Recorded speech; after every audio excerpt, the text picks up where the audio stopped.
When the air-water button is depressed and little or no water is emitted from the air-water nozzle at the distal end of the scope, it is time to replace the air-water nozzle.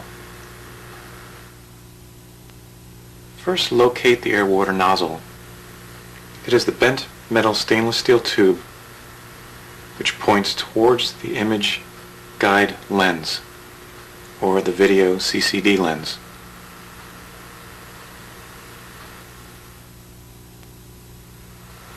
Using your X-Acto blade knife, carefully locate the opening hole which allows access to a metal set screw.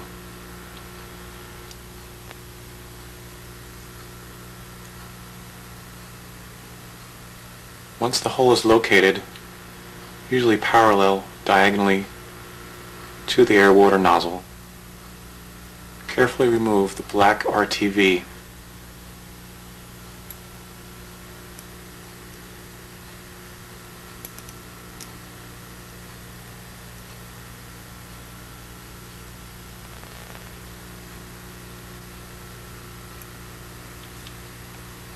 This allows access to the set screw. Using your number 1 screwdriver, unscrew the set screw counterclockwise to release the air-water nozzle from the distal end. Using your number 1 screwdriver, carefully pry out the air-water nozzle from the distal end.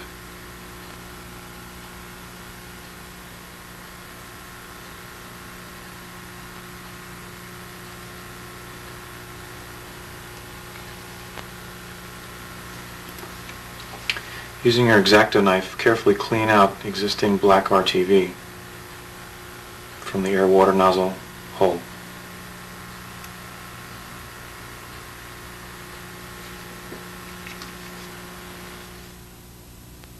Using a very small gauge wire, carefully pass wire through hole, cleaning out debris that may exist inside the air-water nozzle hole. Again, be very careful, do not puncture air-water channel.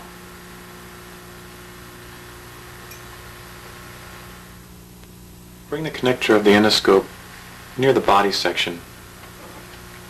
Using compressed air, approximately 200 psi, no higher, put your compressed air hose onto the air-water port of connector. While putting finger over air-water bottle, carefully add air to endoscope. It will be necessary to hold down air-water button, which will pass air through the entire scope, blowing out any debris from air-water channel.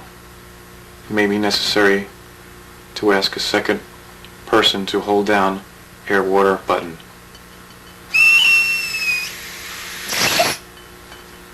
This should clear out air-water channel.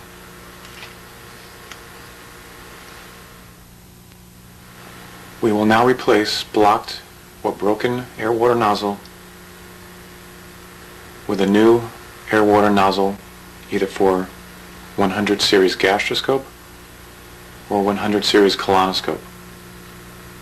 In this case, we are repairing a 100 series gastroscope.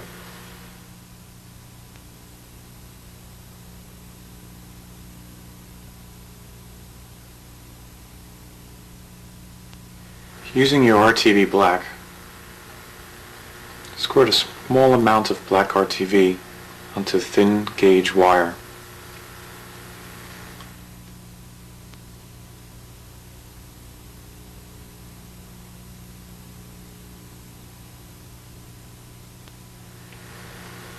Holding a new air-water nozzle, apply bead of black RTV near base of air-water nozzle, being careful not to let any RTV enter bottom of nozzle.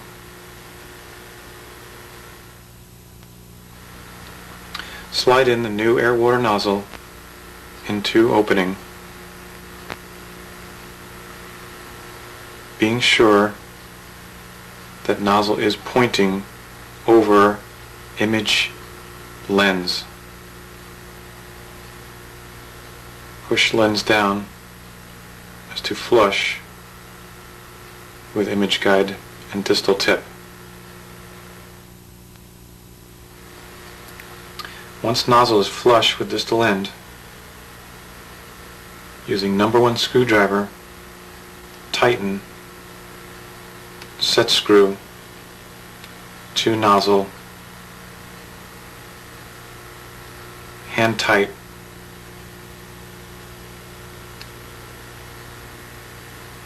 again making sure that nozzle is pointing over image lens.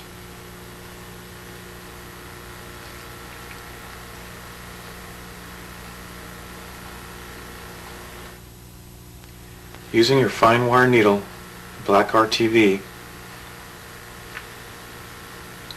apply a small amount around sides and rear base of air-water nozzle.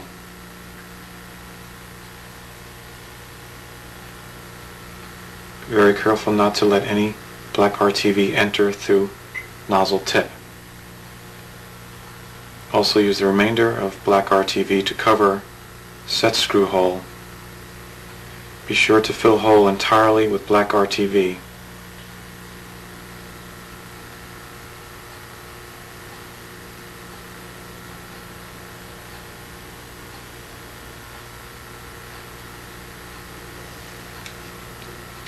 Be sure to let black RTV dry for at least 1 hour before testing air-water function.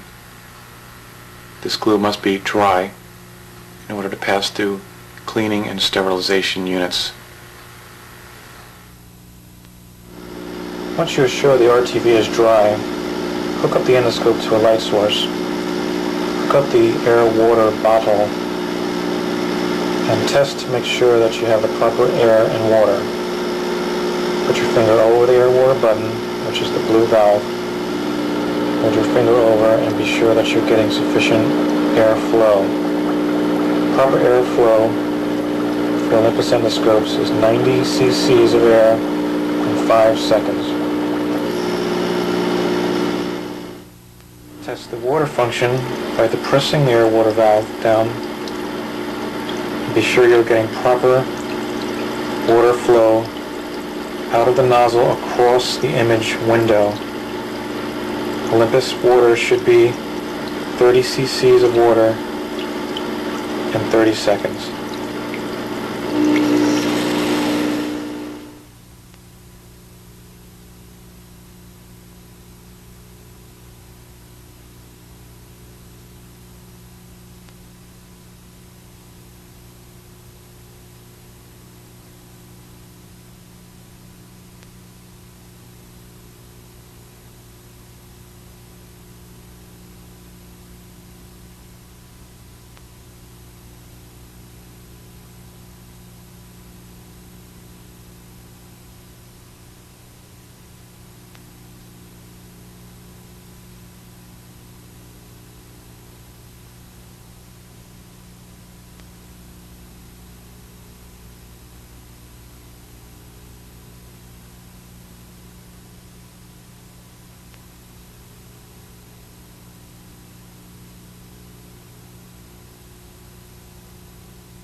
When the endoscope knobs are turned up, down, left, right,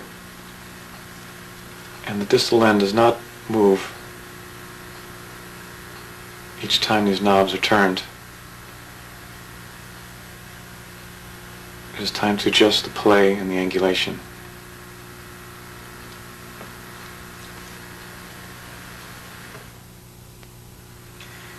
Using a dull pair of tweezers and some alcohol, apply alcohol to the end of the tweezers and very, very carefully slide dull tweezers underneath Olympus boot or cone.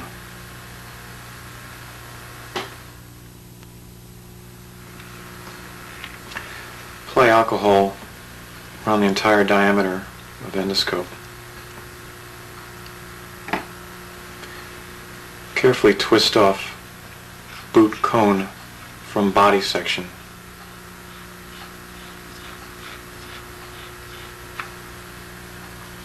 Pull down cone to approximately 80 centimeters on the scope.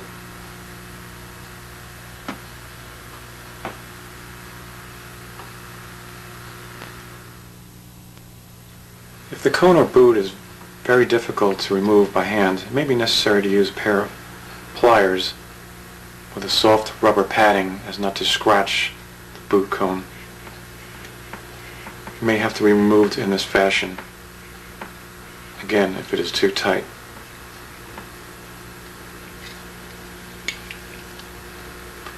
Once the boot is loosened, again pull it down the insertion tube approximately 80 centimeters.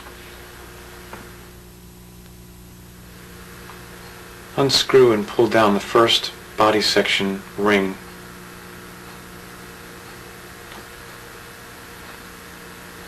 Pull this piece down, which includes the O-ring, to the 80 centimeter mark on the insertion tube.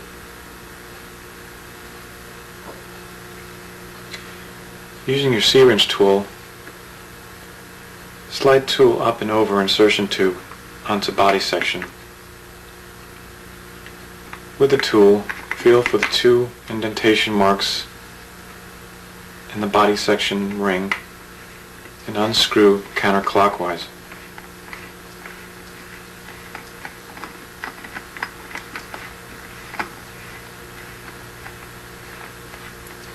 This will unscrew ring and able to pull down the body control cover. Using a pair of heavy-duty tweezers, unscrew the biopsy port retaining ring.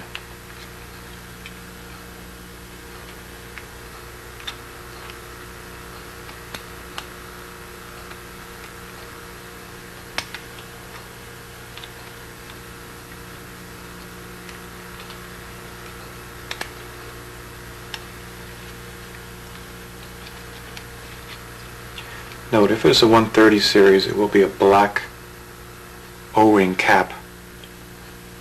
Carefully take your tweezers and slide it down underneath black O-ring cap and carefully pry up and around.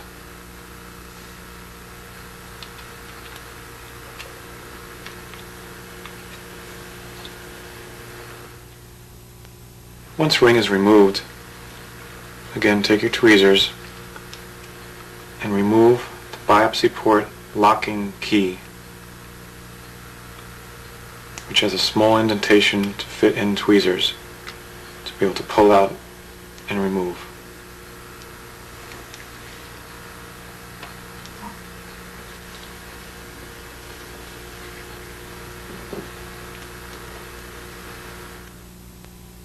Again, using your tweezers, turn the biopsy port itself counterclockwise 90 degrees. This moves the notch from where the key was to the 3 o'clock mark. Once it is at the 3 o'clock mark, we can pull out the biopsy port. Reason being is 2 notches, once turned at 90 degrees, locks this biopsy port in place, making a seal with the O-ring.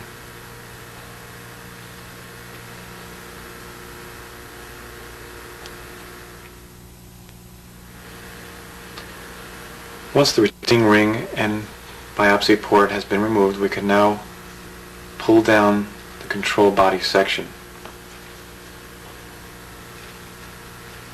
Carefully grasp the control body section midway, pulling down towards insertion tube. Be extremely careful when removing the body cover as not to pinch the light bundle and or video cable or image guide bundle underneath. This will cause permanent and serious damage.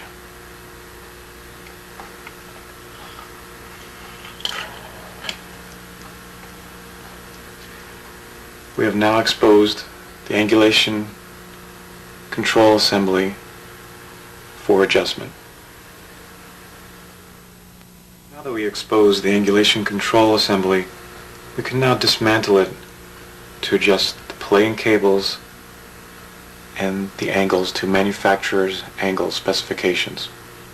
First, remove 2 Phillips screws from rail assemblies.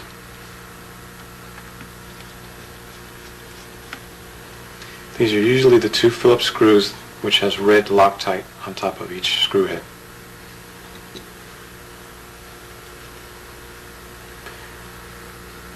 Be sure to retain all parts removed from body section for reassembly.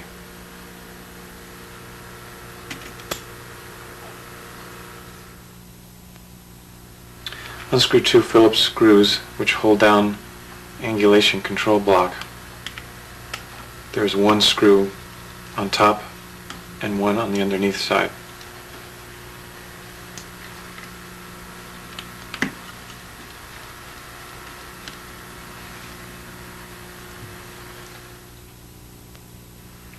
Carefully turn over the instrument. This is the most critical part concerning this repair, as not to damage light bundles and or image bundle or video cable. Carefully locate the Phillips screw on the underside of the control block by pushing away, if necessary, air-water channels, unscrewing the Phillips screw.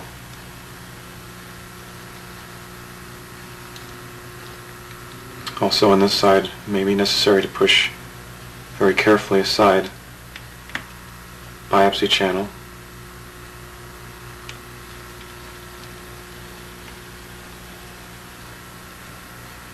And remove that Phillips screw.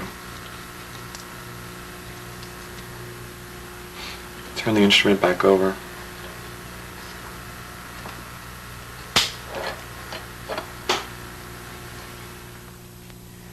Remove the angulation control blocks by prying them diagonally out and away from the body section to approximately a 45-degree angle. The angulation control blocks simply slide out.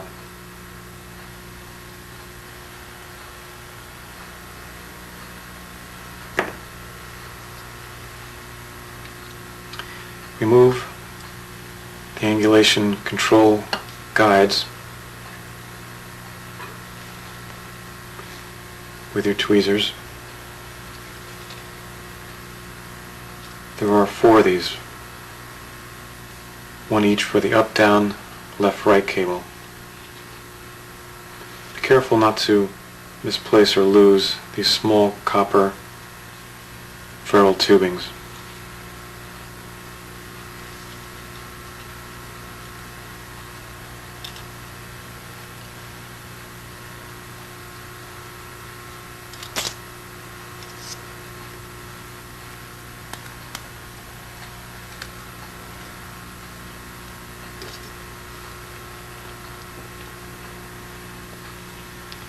Now we have access to the angulation control cables themselves and the chain guide assemblies. This is the chain guide assembly which attaches to the knobs internally. These are the angulation control cables which run through coil pipes down to the distal end. we'll carefully remove the angulation control cables from the chain guides by sliding the chain guides up and over the control stoppers. Do this for each up, down, and left-right cables. Always be aware of the light bundles and image bundles as you're working on the endoscope.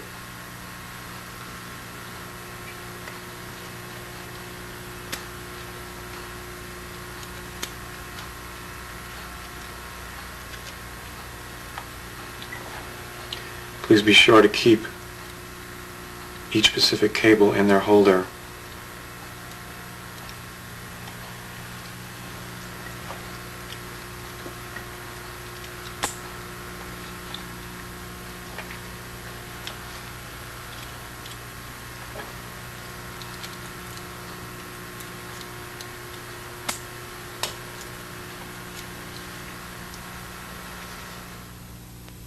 Once all 4 cables have been removed from each chain guide, slide down the control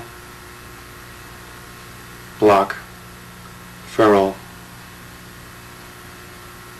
to the beginning of each coil pipe for each up, down, and left-right cable.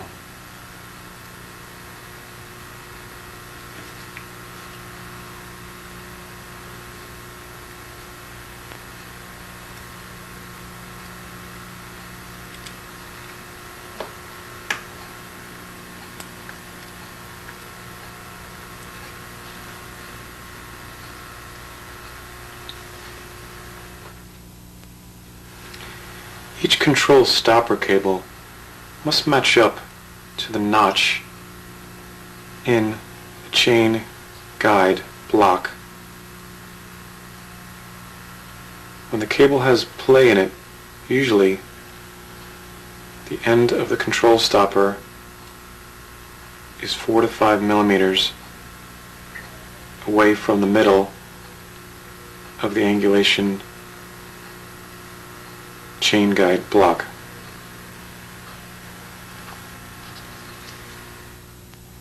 This drawing represents the angulation wire and control stopper in conjunction with the angulation chain guide assembly block, whereas this is the notch and the control stopper end should match up to the notch to achieve proper play adjustment in the cable.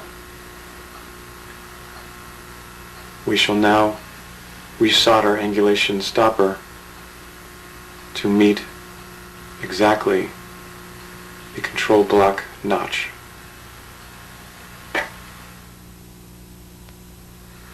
First step in adjusting angulation cables in play is to be sure that all knobs, both up, down, and left, right, are straight, whereas in the arrows are pointing straight towards the eyepiece or video control head assembly. Also be sure that the lock knobs are in their free position. Also be sure that the insertion tube and distal end are perfectly straight. If it is bent to one side during angulation adjustment, this will cause improper angulation and play in cables. Again, be sure to straight along your working area. After you are sure that the knobs are straight and the distal end and insertion tube are straight along your working area, take your 2 number 2 screwdrivers, put them behind the head of each control block chain assembly. The 2 screwdrivers should be exactly across from each other, pulling down the chain for proper play adjustment. Do this for both the up, down, and the left, right. If one of these blocks is off or misadjusted, it would cause problems during your angulation and play adjustments. Again, be sure that these blocks meet.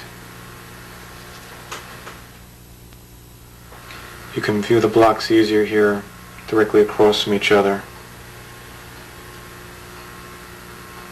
Again, be sure that they are straight across from each other, the two screwdrivers and the notches.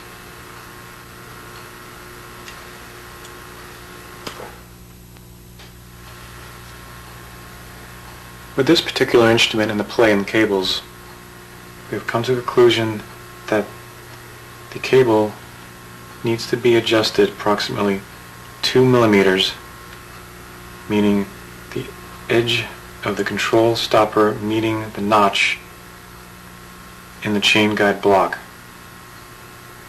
You will need to solder the control stopper down, sliding it down and tinning the angulation wire approximately 2 millimeters.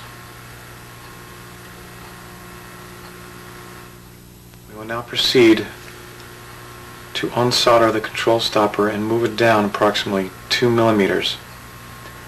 Using a toothpick and some tissue, we will carefully cover the endoscope control assembly, sliding down a toothpick underneath the wire as to not let soldering flux splash onto the control body section while soldering.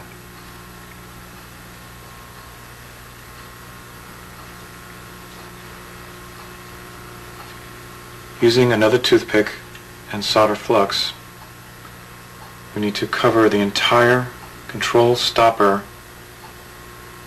with flux.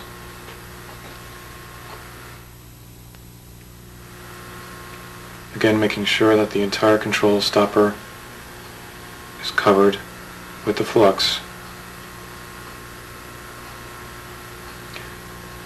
Also, I will apply solder flux 2 to 3 millimeters down the angulation wire, which needs to be tinned with flux in order for this control stopper to properly hold onto this cable without breaking off during use.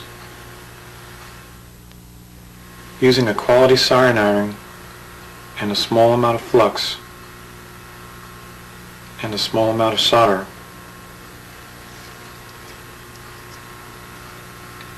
we will heat up the end of the control stopper, sliding it down approximately 2 millimeters from the end of the wire to the top of the control stopper. Using more flux, heat up the stopper as to allow the solder to flow through the control stopper to the end.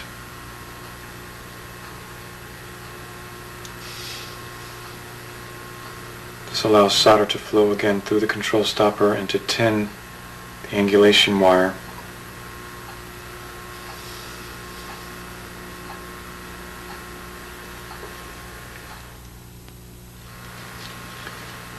Be sure that solder has flown throughout the entire control stopper to the end of the control stopper. You will see silver solder out and tinned into the stainless steel angulation wire. If the solder is not flown out the back, the stopper will fall off during use, which in turn will cause complications during procedure. It is very critical that the solder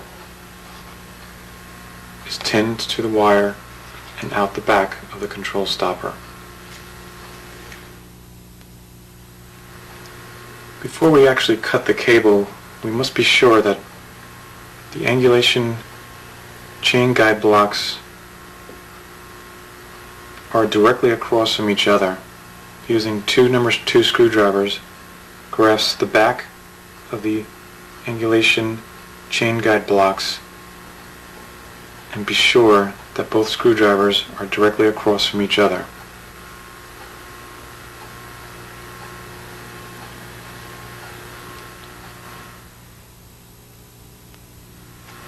As long as the end of the control stopper is now matching the notch in the control block chain guide, we can proceed to cut the play in the cable, which was in this case 2 millimeters. We will make a cut with sharp tweezers exactly against the head of the control stopper. Now that we are sure that the control stopper meets the notch in the chain guide block and both blocks are straight across from each other, angulation knobs are straight, and tubing and distal end, we can cut the XX cable off. Using your sharp needle nose pliers, cut off excess wire.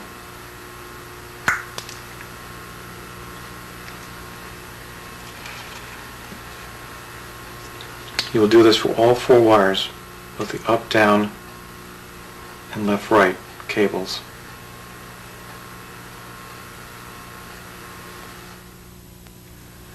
Once all 4 cables have been cut and soldered, clean up any excess solder flux that may have splattered onto body section, as it will stop any corrosion that the flux might cause, using toothpick, tissue paper, and acetone.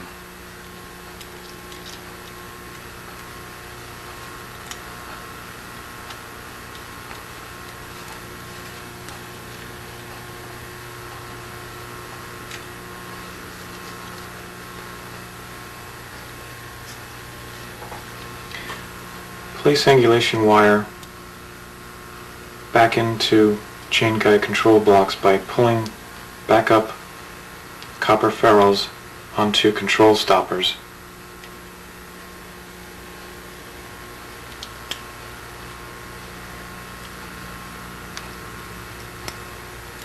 Pulling out the chain guide blocks.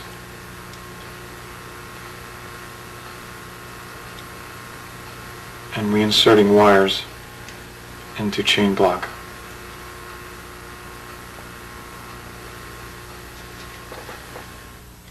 It can be difficult at first reinserting angulation wire ferrules back into chain guide blocks. If necessary, it may be necessary to adjust the cable by using the up-down, left-right knobs to allow for a certain degree of slack in order to fit stopper back into block.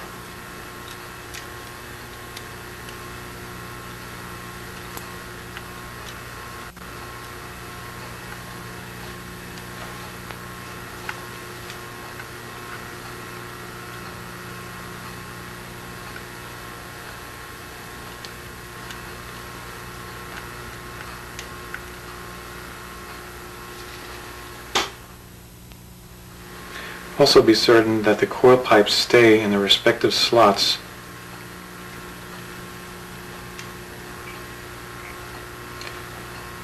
90% of the time Olympus coil pipes are color coded. Up is usually a red color. Left is green.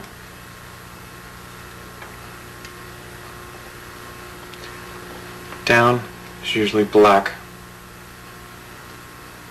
and right is a non-colored silver. Again, be sure that these stay in their respective slots.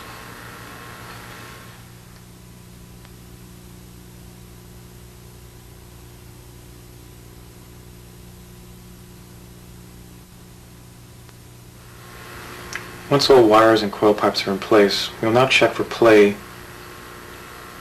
before reassembly. When the knobs are turned just barely, the tip should also deflect at the same time. If the knobs are turned and no deflection, you'll have to repeat procedures to adjust for play.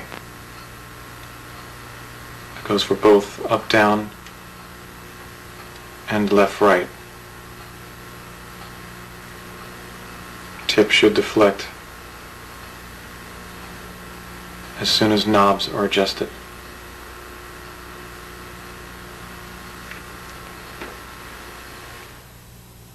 We will first replace rails, being sure that they're clean and free of any debris. Also being sure that the copper piping is in between rails.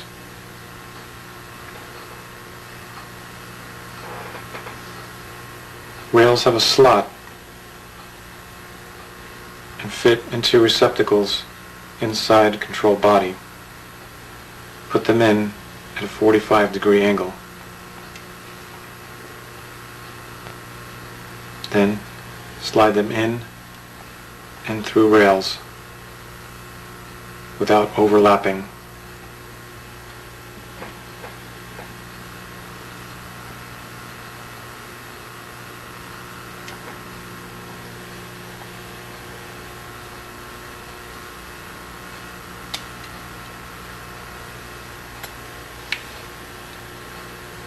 Once the first two rails are in, adjust copper pipes to be flush.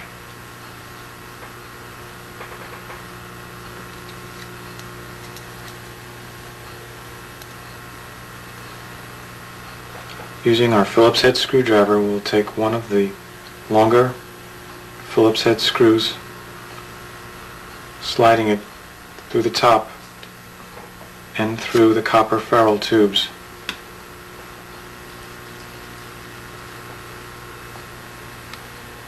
It is extremely critical that these rails are not overlapping in any fashion to when you tighten this down, otherwise control chain guide blocks will not be able to move freely.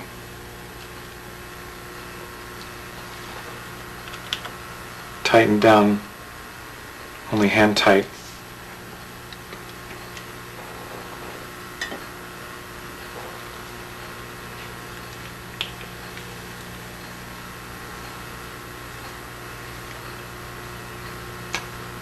Use some Loctite on top of screw head.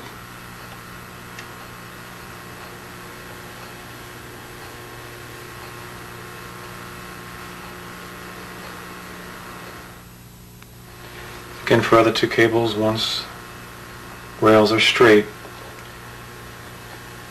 and copper ferrules are in place, using Phillips and long stainless screw, slide screw down through rails and ferrules, again being sure that rails are in their proper slots and not overlapping in any fashion. This is a very dangerous situation, can cause the cables to lock up during procedure. Also, Loctite head of second screw.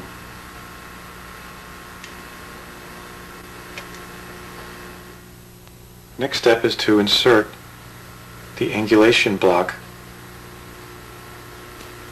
First step is to loosen Phillips screw. Do not take it all the way out. We were just loosening this up. There are two posts at the end of angulation block. These fit in internally to the control body at a 45-degree angle. The two slots will meet the two holes inside body section. Once it is inserted in, push the block flush up against the body. Again, lining up block with holes internally, slide it in, pushing it flush up against the body.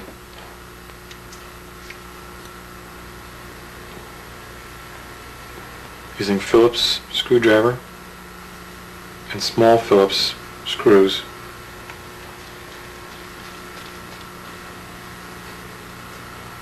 tighten down block into body.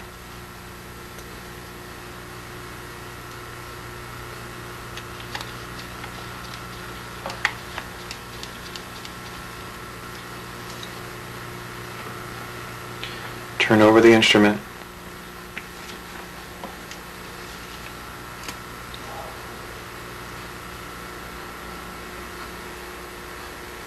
Inserting the other two screws into block assembly. Again, this is very critical as not to damage any of the light bundles or suction channel. Take screw and gently push, in this case suction channel side, screwing block into body.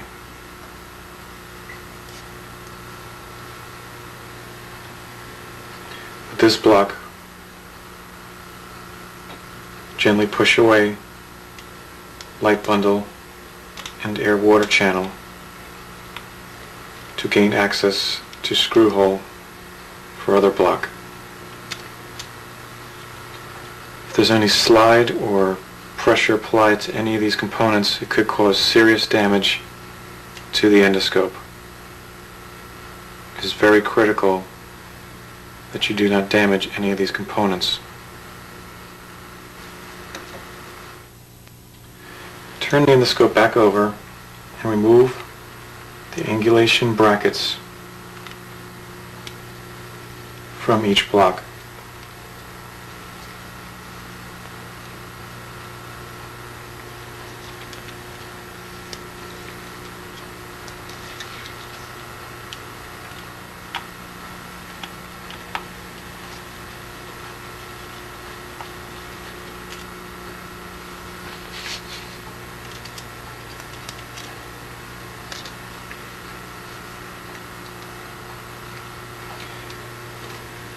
The angulation cable adjustments are the 4 screws which we have just accessed by removing the covers.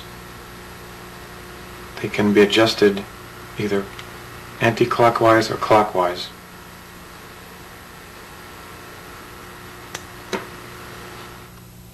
Using your angulation control chart included with the video, we will now have to adjust the endoscope for proper manufacturer specification angulation.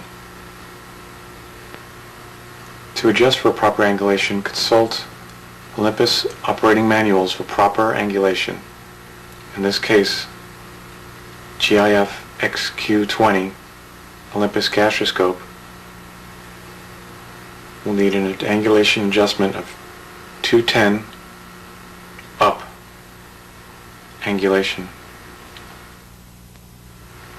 This scope will require a 90-degree down angulation adjustment, and the left and right angulation will need to be adjusted to 100 degrees. To obtain these angulation adjustments for up, down, left, and right, it will be necessary again to turn these angulation control cams to meet the required manufacturer specification on angulation. The cam will be turned either clockwise or anti-clockwise.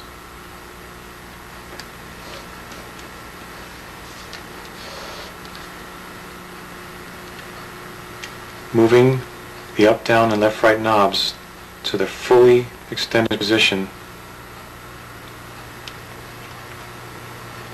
you will adjust this cam again until it meets the required angulation. You can see as I move the cam here, it allows for the angulation knob to increase with each turn. Once you have met the proper angulation, then you will stop. Be sure the top of the cam notch is pointing up to allow for retaining bracket to slide back in. If you go too far with angulation adjustment, turn the cam in reverse, which will decrease the angulation.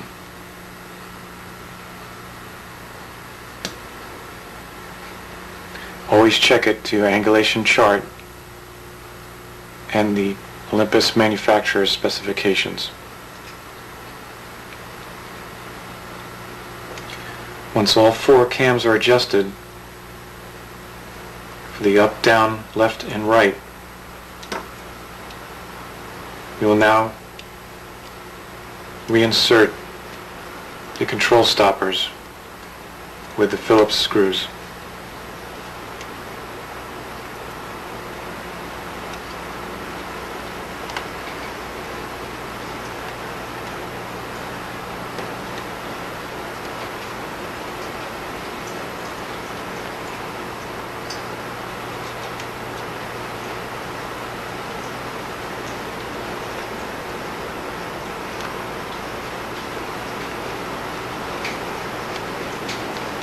We have now adjusted the play and the angulation in cables. Once we are sure angulation is set, again, clean out body section with acetone to clean up any residual flux that may have splattered onto the body section. Carefully pull up body cover. Using your toothbrush and G1 white lithium grease, go around outer O-ring to clean any debris to allow for proper seal. Push up body cover carefully onto control section.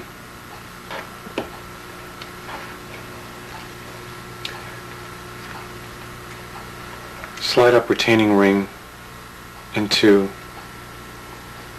body control section housing. Using C-wrench tool, slide up and over to retaining ring, screwing body cover onto scope control section. Do not over tighten. Hand tight is sufficient.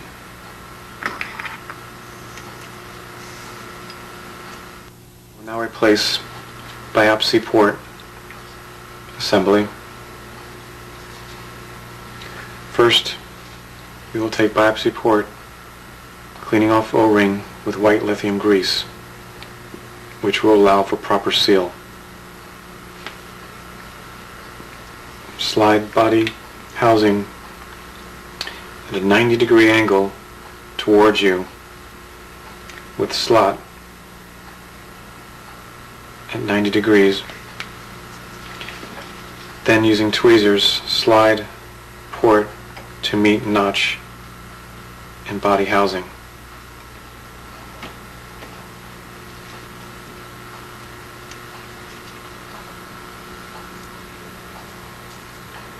Retain key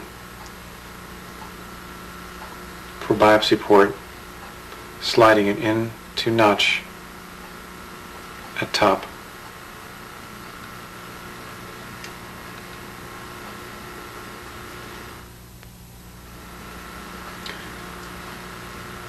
Get the retaining ring using a small amount of black RTV. Put thin film threads of retaining ring.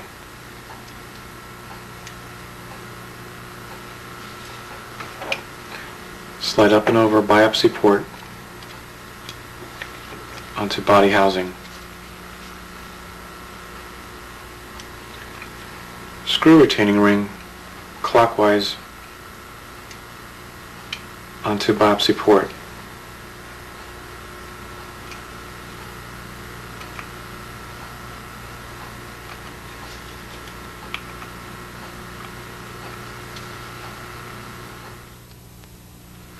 Screw this ring down, hand tight with tweezers.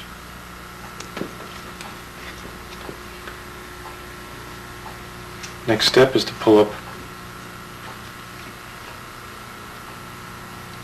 small biopsy cover, clean O-ring with white lithium grease to make proper seal. Push up to fit underneath body cover. Slide second O-ring up and underneath small control section, clean with white lithium grease.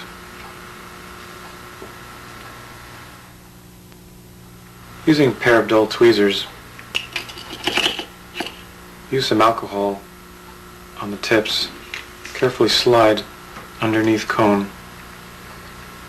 Be sure not to perforate cone with tweezers. Apply a generous amount of alcohol, then slide cone up towards body section. Slide cone up, meeting O-ring, turning clockwise, back on to control section threads.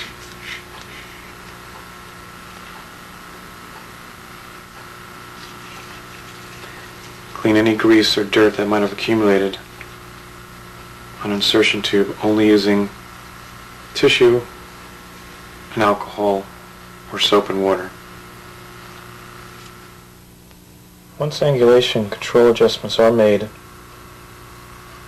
we'll need to airtight test the instrument with a handheld airtight tester by pumping up the endoscope and checking all body covers that we have just opened are not leaking at all, including the entire rest of the endoscope. If there are any leaks where we made the repairs and removed body covers, they will need to be removed again and pulled back up and resealed with white lithium grease. This is a critical part. Please again make sure that there are no bubbles, no leaks within the body covers which you have just replaced.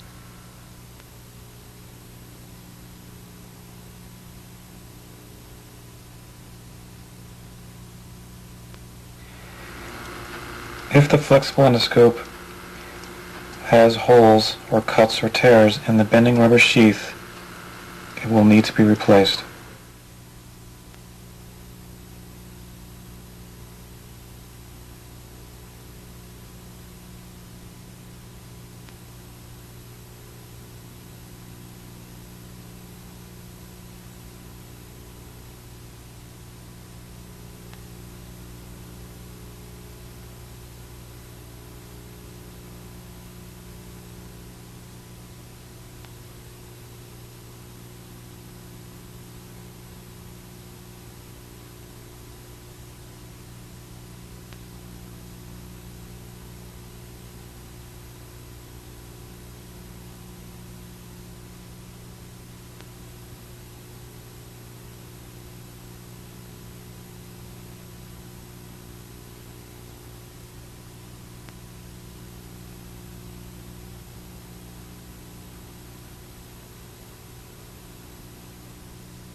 As long as you have all the materials you have just seen, we can now start with the removal and replacement of the bending rubber sheath. Start at the distal end. We shall remove the bending rubber glue joint at the distal tip of the scope first. Using a sharp X-Acto knife, we cut diagonally into the glue joint, being careful not to cut into the distal end hood assembly itself. Carefully cut into glue joint and remove pieces of glue.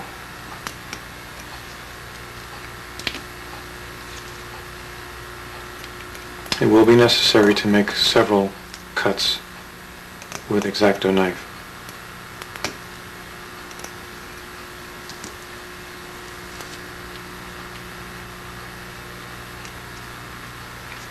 Remove all glue and binding thread from bending rubber sheath.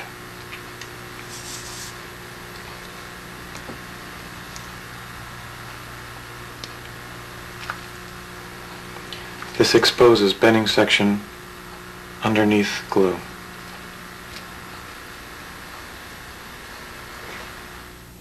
Using a good quality Dremel tool with a sanding bit, we will remove the remaining glue around the distal tip area. It is extremely important not to Dremel into the distal end itself. We are just removing the excess glue around the distal end hood or CC cover.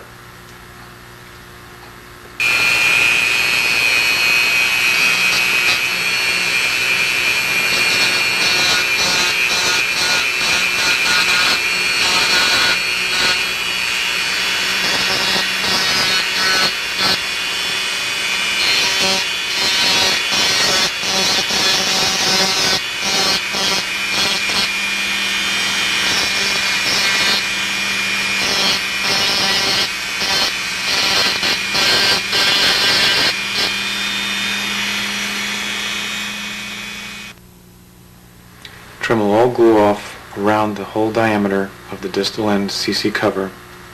Again, be very careful not to cut into the CC distal end cover itself. If need be, you can use a small file with a fine grade to remove glue if you do not have a Dremel with a small sanding bit.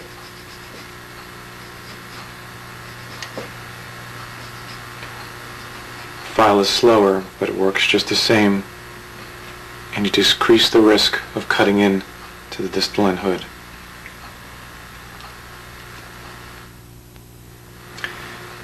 Moving down to the second binding glue job,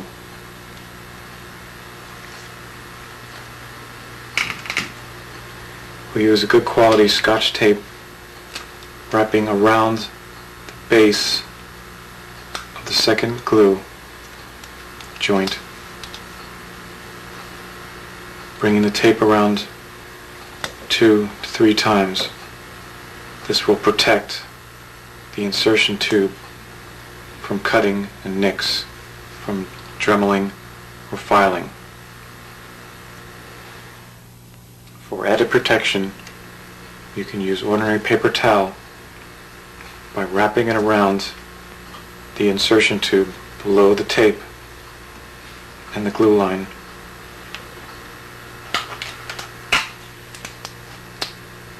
And taping this onto insertion tube.